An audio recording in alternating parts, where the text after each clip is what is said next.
This is Harley Hartwell, and you're listening to the Case Closed podcast.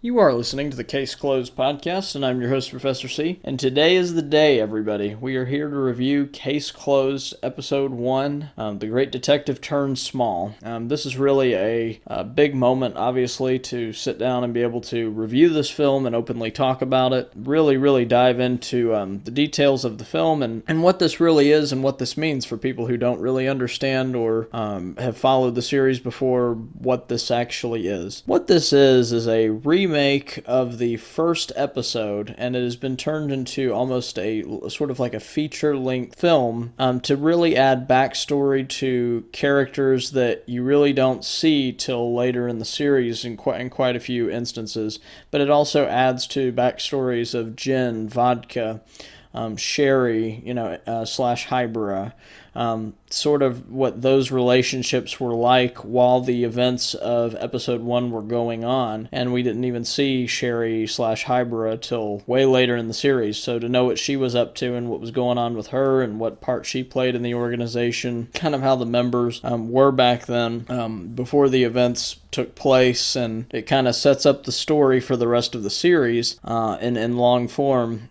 for people that just haven't really gotten a chance to view it. This is a great entry into the series, and you also see characters near the end such as Jody, Vermoth, Akai. You also get a nice little flashback, if you have seen the series, to his parents' introduction, to where they're wearing their disguises from the Conan is Kidnapped episode. So I mean, there's a lot of nice backstory on these characters, but there's also some cool callbacks, I would say, if you've seen it before. Taking it from the top, just how this English dub stacks up. Watched movie 22 like a few people did online when it was released in Asia, and obviously we saw a little bits of it here, and there was some concern over just certain oddities in the dialogue, not really in how the actors delivered it, but some of the writing was a little strange in certain parts that just made me worry a little bit. But I always felt like maybe that film was kind of their first introduction into Conan and how they were going to produce it. And a lot of that here it was very strange. Didn't see that.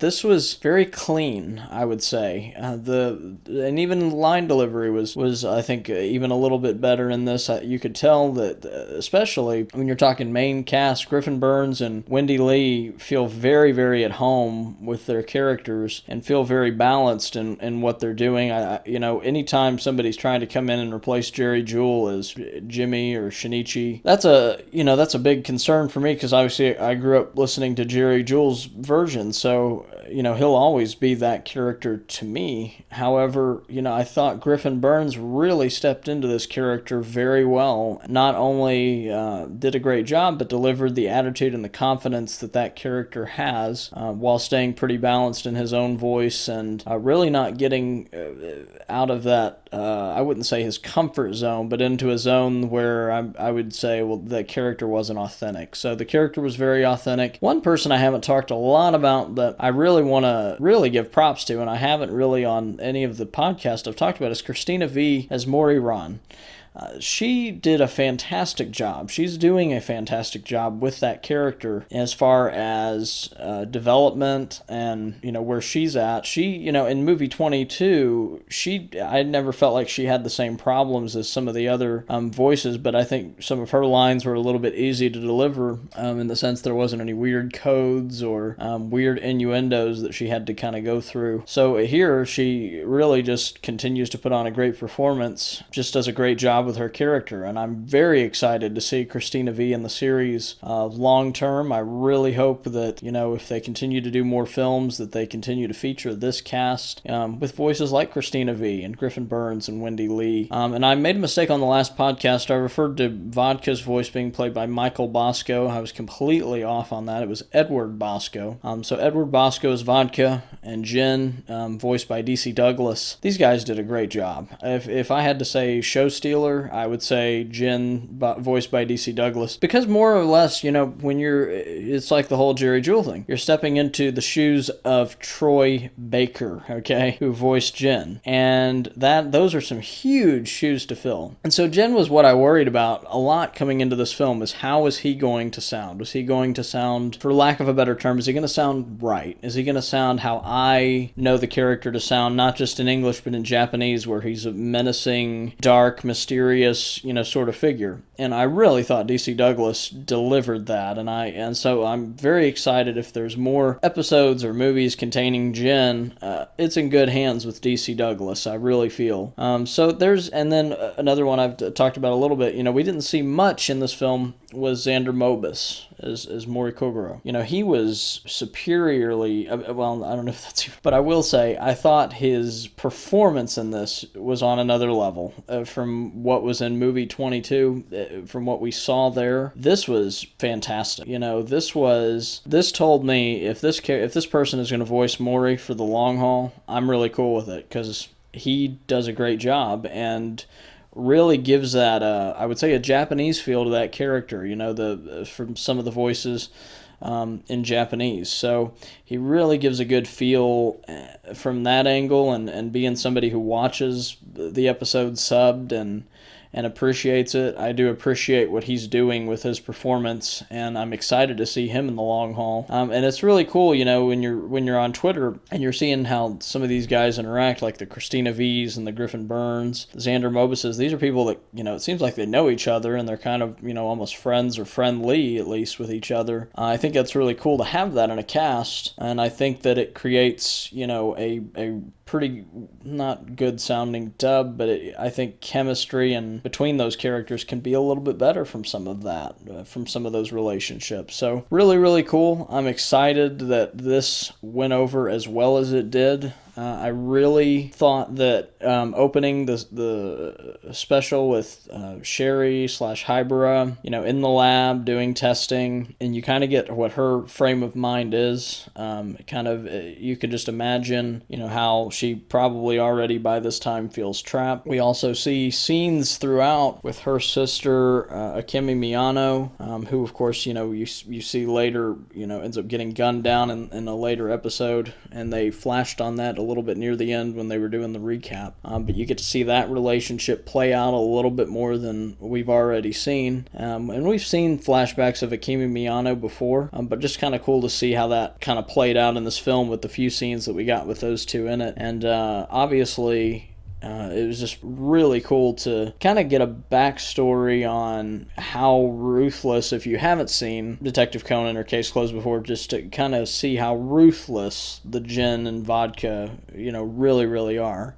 And cutthroat, how cutthroat they really are. And I thought some of the stuff that was added, especially at the roller coaster scene where the murder takes place, and some extra dialogue that was put in between Shinichi and Vodka and Jin, along with Inspector Megure.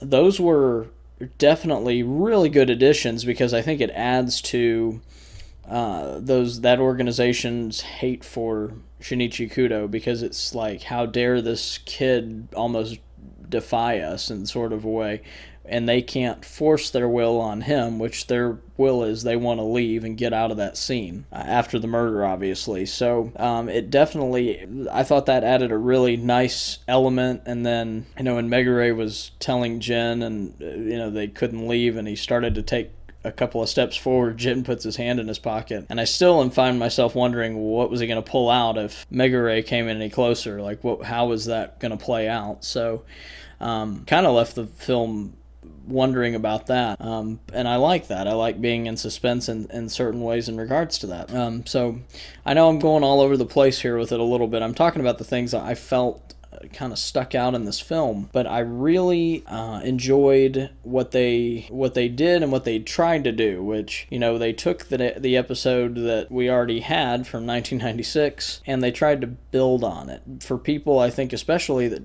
can't watch the entire show or, in its entirety, this gave you an idea of not just what happened, but what ends up happening, especially at the end where they have the fast forwards, with you seeing Kimi Miyano die, which occurs in episode 128. You see Kaido Kid's introduction and a little bit of that. So it creates, if episodes that you can skip over, to kind of get to the main story or to get to where things make a little more sense, this gives you kind of a flash forward jumping off point, so to speak, where to go. And that's what I enjoyed about the film in its entirety. I mean, it's a 90-minute feature film that just really explains that backstory, and I think does it very, very well. And so I'm going to go ahead and read the cast list off here and just leave that here as well. We're going to go just straight down the list with significant characters. Conan is voiced by Wendy Lee, of course. Shinichi, voiced by Griffin Burns. Mori Ran, voiced by Christina V. Sonoko is voiced by Minx Lee, M-I-N-X Lee. Kogoro, obviously Xander Mobus. And Eri is voiced by Jane Allen. Jin is DC Douglas, obviously. Vodka, Edward Bosco. Sherry/Hybera is Eric Mendez, who's returning from her appearance in movie 22. So she's back as well as Erica Harlacher as Michuiko. And Megure is voiced by, we finally have confirmation on who he's voiced by, which is Jake Ebery. Ayumi is voiced by Janice Roman Roku, and Genta is Andrew Russell. Dr. Agasa is Michael Sorik. Yasuko Kudo, very interesting. Keith Silverstein. Yukiko Kudo is Erica Harlacher. And then Chiba is voiced by Jason Charles Miller. Takagi is voiced by Christopher Bevins, who apparently, I didn't know this, I had some fans point this out on the Save Case Closed page, that Christopher Bevins had played a number of incidental characters in the Case Closed dub. So it's kind of cool to see him come back with a little bit of a bigger role, and hopefully we hear his version of Takagi more. I know that he appears in movie 22, so I'm sure that Christopher Bevins is probably portraying the character in movie 22 as well. But I haven't sat down to analyze that 100%. Vermoth near the end, obviously we saw Vermoth, Jody, Chianti, and Akai near the end of the film. So Vermoth is voiced by Laura Post. Chianti is Tamara Ryan. We never saw Korn speak. Korn and Chianti are in a scene together, but Korn doesn't speak, so we don't know who voices him. Jody's voiced by Maureen Price. And then of course Akai, my favorite character in the entire series. Keith Silverstein also voices him, as well as Yasuko Kudo, which I thought was a great fit. I think Keith Silverstein doing Akai is going to be really, really cool. So hopefully we see more of him. But it was really cool to see, that car chase near the end. It just kind of establishes the FBI is actually after these people. Now for, people that don't have time to get into the series and want to go back and figure out, well, how did this happen? Sort of a point where you can start to do a little research and figure out what you need to go watch. And I think we might even start doing some of that, just what manga cases, would be relevant or important to watch. There's a lot of Black Organization episodes that are out there that would definitely be worth watching. I will say that if it comes to just Black Organization episodes, straight up, Infinity Productions has quite a few that they've actually dubbed on their own and fan dubbed, which would be a really good place for anybody to start, I think. They have a fantastic dub. And our fan dub, we're working on the Clash of Red and Black arc right now, and we just released episode 491. And just put out a preview yesterday for 492. So we're going to do that arc, which is, a 15-episode, it's the longest arc that's ever been in the series. So we're working that right now to bring that out in English for people that want to see it in English and not in Japanese, to kind of get an understanding of where the story is now. So we're really excited. Obviously, the community has responded very, very well to this dub. I think especially how things came about in this film, where things were delivered very smooth. The direction I thought was just fantastic. Everybody just did a great job on this, and I really, Agasa was one that and even Megure, I was a little worried I wasn't going to get used to. But in this film, I'm starting to accept this cast a lot. I'm really understanding that these are probably the voices we're going to have for quite a while, and that, moving forward, these are going to be the voices we hear in several films, and possibly, if it does incredibly well, maybe a series, down the line. So I'm very excited to see this cast voice more and continue to grow into their characters and to have more time with their characters, hopefully learn more backstory on their characters. I think that impacts a voice actor's performance for sure, is knowing the backstory. So hopefully these guys are able to take the time. Obviously, I'm very happy that Xander Mobus is a fan of the series and said he grew up watching it. So he knows the character. He knows the Kogoro / Richard Moore character pretty well. And I think that has a lot to do with his performance, because he knows what he needs to put into it for it to be authentic. I hope that some of these other voices do the same thing, like the Griffin Burns and the Wendy Lees and the Christina V's. Continue to learn and get backstories on their characters, and, it impacts their performance all the better. I really believe that. Also, I want to plug before I sign off is Movie 22, Zero the Enforcer, is available for pre-order, okay? It is set to come out September 29th. Pre-orders have already started. We've gone ahead and added links to the pre-order for that, and also we're adding links for a way to get the Case Closed Episode 1 dub, and all of these will come through Right Stuff.